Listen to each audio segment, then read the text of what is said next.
Hello বন্ধুরা, কেমন আছো? আশা করছি তোমার সবাই ভালো আছো, আমিও ভালো আছি। চলে এলাম তোমাদের সাথে একটা বিষয় নিয়ে আলোচনা করার জন্য।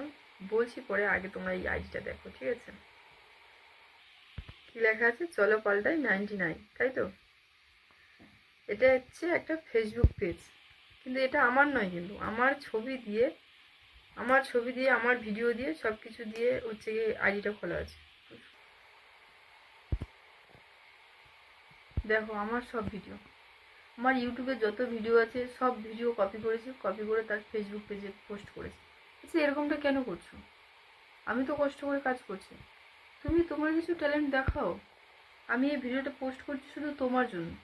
তুমি দাদা হও, ভাই হও, যেই হও, তোমাকেই বলছি। আমি জানি তুমি আমার এই ভিডিওটা দেখবে, ঠিক আছে?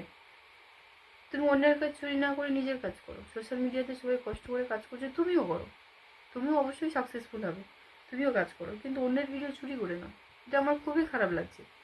তুমি আমার ভিডিও নিয়ে তোমার ফেসবুক পেজে পোস্ট করছো, আর আমি যখন এই ভিডিও আমার ফেসবুক পেজে পোস্ট করতে যাচ্ছি সেখানে কপিরাইট দিয়ে দিচ্ছি। তাহলে কেমনটা লাগে বলো তো? আমি কষ্ট করে কাজ করছি, তুমি কষ্ট করছো না, তুমি ফলটা পাও। এরকমটা করো না প্লিজ, ঠিক আছে? আমি জানি তুমি আমার ভিডিওটা দেখবে।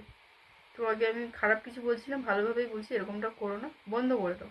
তুমি আমার ছবি দিয়ে, আমি যে ছবি লাগিয়েছি ইউটিউবে পোস্ট করেছি, সেই ছবি দিয়ে তুমি ডিপি রেখেছো।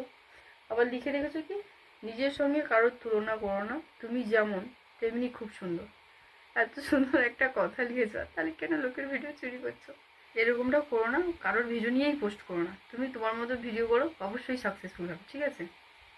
বাই।